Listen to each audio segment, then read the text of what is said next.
On a droit à un mercato très passionnant et très intéressant et surtout unique en son genre, d'autant plus avec une période très difficile pour les clubs due aux pertes financières à cause de la pandémie du Covid-19. Salut tout le monde, j'espère que vous allez bien. On se retrouve aujourd'hui pour faire un classement des meilleurs recrutements et transferts au cours de ce mercato. Pour mettre en place le classement, j'ai analysé et pris en compte le rapport qualité-prix et surtout apport à l'équipe. Mais comme d'habitude, avant de vous faire part du classement, je réponds à la question posée dans la précédente vidéo, à savoir les équipes que Messi a rencontrées en finale de Ligue des Champions. En réalité, il n'y a que Manchester United face à qui il a aussi marqué. Après, on peut aussi compter Arsenal. Pour la question du jour, je vous demande de me citer quel est le transfert qui a coûté le plus cher de tous les temps. Avant que je vous fasse part du classement, sachez qu'il est possible que vous ne voyez pas un transfert dans ce classement, certainement parce que je ne connaissais pas le joueur et encore moins le club, donc je ne peux pas juger le rapport qualité-prix-apport. Donc si vous avez un transfert en tête qui mérite clairement d'être dans le top 10, dites-le en commentaire avec argumentation si possible. Varane, défenseur central du Real Madrid vers Manchester United pour 50 millions d'euros. Le prix ne me semble pas délirant du tout par rapport aux besoins que United avait à ce niveau-là et surtout par rapport aux joueurs recrutés. Varane fait partie des meilleurs défenseurs. En termes de palmarès, il est champion du monde et il a connu les belles années du Real Madrid en Ligue des Champions. Il arrive à Manchester United avec beaucoup d'expérience du haut niveau et avec beaucoup d'envie puisqu'il va découvrir la première ligue. Ce sera un nouveau challenge à relever et il se donnera certainement à fond pour continuer à remplir son sac à dos de trophées prestigieux. C'est un très bon choix pour le joueur, mais c'est aussi un très bon choix pour l'équipe puisque la charnière Varane-Maguire, ça va avoir de la gueule et ils se complètent très bien. Varane par la vitesse et Maguire par son agressivité. Franchement, défensivement et offensivement sur les coups de pied arrêtés, ça va faire peur. Sachant aussi que Manchester United a fini deuxième la saison précédente, là ils vont certainement être des favoris pour le titre de champion et également pour la Ligue des Champions. En deuxième position, j'ai mis Hakimi. Malgré que le prix soit quand même plutôt élevé, pour le PSG ce n'est pas un problème, par rapport à d'autres clubs qui ont un budget limité. Le PSG dépense tranquillement, du moins c'est l'impression qu'on peut avoir. En tout cas, Hakimi est transféré de l'Inter de Milan avec qui il a fini champion d'Italie devant la Juventus qui roulait sur le championnat jusqu'à là. L'apport qu'il peut avoir au PSG est tout simplement énorme. On est sur un foot qui se joue beaucoup plus sur les côtés que sur l'axe, donc avoir des latéraux du niveau de Hakimi est une obligation et il n'y en a pas énormément sur le marché. Il fait clairement partie des meilleurs à ce poste-là avec Alexander-Arnold de Liverpool, sans oublier le fait qu'il soit jeune, il n'a que 22 ans, donc l'opportunité saisie par le PSG est vraiment excellente. Et l'apport qu'il aura dans le jeu sera énorme parce que c'était l'une des faiblesses du PSG au cours des 2 dernières saisons en Ligue des Champions. Il ne lui manque que l'expérience et c'est pour ça que j'ai mis Varane devant parce que les deux en termes de rapport qualité-prix et apport surtout, je pense c'est indiscutable. En troisième position, Sancho en provenance de Dortmund vers Manchester United pour 4,25 millions d'euros. Pour le moment, le transfert le plus cher et je vous avoue que le prix me semble tout de même assez élevé. Encore plus pendant cette période de crise financière. Et j'ai quelques doutes sur le fait que la qualité du joueur compense justement ce prix élevé. Et on a bien vu qu'avec l'équipe d'Angleterre, il n'a pas pu s'imposer. Mais le joueur est prometteur et il est jeune, seulement 21 ans, et il est très talentueux, ça y a rien à dire.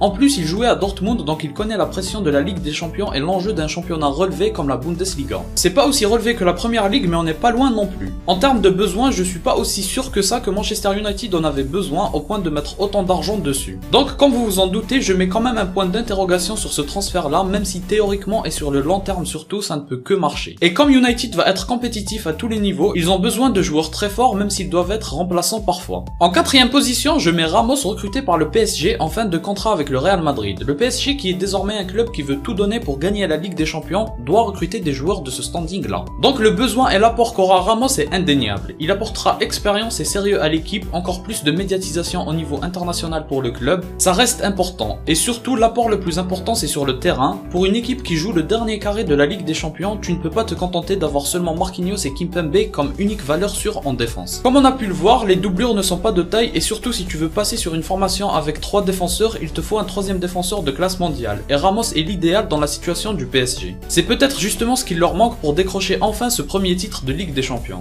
Après, le point d'interrogation que j'aimais sur ce recrutement, malgré qu'au final il n'aura pas coûté si cher que ça, vu qu'il y a uniquement son salaire à payer, donc même si ça marche pas, tant pis, c'est l'aspect blessure de Ramos. On l'a vu avec le Real, il a manqué énormément de matchs pour cause de blessures. Et ça doit être lié à l'autre point d'interrogation en ce qui concerne Ramos, c'est son âge avancé. Avant de passer au 5e recrutement, je vous invite à vous abonner et à laisser un like. Énormément de personnes s'abonnent tous les jours à ma chaîne, ça me motive à fond pour continuer à proposer du contenu quotidiennement, donc n'hésitez pas à me soutenir avec un abonnement ou un partage. En 5e position, Wijnaldum en fin de contrat avec Liverpool vers le PSG. Encore une fois, le milieu de terrain n'était pas de taille à aller remporter la Ligue des Champions. Il fallait des joueurs avec l'expérience et le niveau de jeu de ce type de compétition. Et Wijnaldum c'est un très bon choix. Il n'y a pas tant que ça de bons milieux de terrain disponibles sur le marché, et puis le PSG a devancé le Barça sur ce recrutement là. Ils battent déjà un concurrent direct pour le trophée qu'ils veulent tant gagner. Wijnaldum arrive aussi avec une expérience de capitaine avec les Pays-Bas Guardiola et une victoire récente en Ligue des Champions, il garde en lui le coaching d'un des meilleurs coachs du moment, Klopp, donc ce recrutement-là a tout pour réussir. Wijnaldum sera dans les meilleures dispositions pour réussir et franchement avec ce qu'il a montré à l'Euro, une présence partout dans le terrain et un apport offensif non négligeable, je pense que ça ne peut que marcher avec le PSG. Ça offre plus de solutions à Neymar pour combiner offensivement et défensivement les attaquants auront moins d'efforts à faire. Au final, très bon recrutement de la part du PSG, d'autant plus qu'encore une fois le joueur arrive en fin de contrat donc il n'y a que son salaire à payer. En 6ème position, Giroud. Oui, vous avez bien entendu, Giroud de Chelsea vers Milan pour seulement 2 millions d'euros. Je trouve que le prix est excellent pour un bon joueur comme Giroud. On ajoute à cela sa Ligue des Champions de l'année dernière et le fait qu'il soit champion du monde. Certes, son temps de jeu est déplorable mais il a maintenu son sérieux et surtout son corps en très bonne forme, qui lui permettra d'être prêt quand il le faut. Avec la France à l'Euro, il a donné satisfaction et c'est le genre de joueur qui mettra des buts s'il est sur le terrain. Et l'AC Milan a justement besoin de ça parce qu'il se crée beaucoup d'occasions. Un joueur décisif comme Giroud qui a connu la Ligue des Champions sera très important pour eux puisqu'ils vont la jouer la saison à venir. En plus, en attaque à l'AC Milan, ça tourne beaucoup, donc Giroud aura forcément du temps de jeu. Cette année, ils seront attendus, ce ne sera plus une surprise de les voir dans le top 4 du championnat, donc avoir du renfort de qualité, surtout offensivement, c'est parfait. Je trouve que pour Giroud et pour l'AC Milan, c'est un très bon coup, le rapport qualité-prix-apport est totalement satisfaisant. En 7ème position, je mets Depay en provenance de Lyon vers le Barça, en fin de contrat donc il n'y a que le salaire à payer. C'est un très bon coup pour le Barça qui est en galère financièrement. Depay est un joueur de qualité, il n'y a rien à dire là-dessus et l'apport qu'il aura au Barça, à l'image des matchs de préparation, sera certainement d'un gros plus. Et du fait qu'il soit hollandais, il va très bien s'entendre avec le coach Koeman qui, à mon avis, le fera jouer quasiment à tous les matchs. Parmi les recrues du Barça, je pense que c'est le joueur qui va être le plus souvent titulaire. En plus, il fait une très bonne préparation, ce recrutement-là a tout pour être un succès. Et en tant que supporter du Real, je ne peux qu'être jaloux. En 8ème position, je mets Alaba du Bayern vers le Real Madrid. Pareil, en fin de contrat, d'ailleurs on voit que la majorité des joueurs ont été transférés à la fin de leur contrat. C'est vraiment le mercato des pauvres et éventuellement des gros coups si ces joueurs-là réussissent. L'apport d'un Alaba au Real est sans aucun doute énorme, surtout que Varane et Ramos ont quitté le navire merengue. Si Ancelotti part sur une défense à 3, alors il sera titulaire, sinon soit en tant que doublure dans une défense à 2, soit titulaire. Dans tous les cas, il sera très important pour le Real pour rester compétitif à tous les niveaux. Le joueur est très talentueux et il a une vitesse très intéressante, il peut jouer latéral gauche, c'est toujours un plus, donc ce recrutement-là ne peut qu'être bénéfique pour le Real.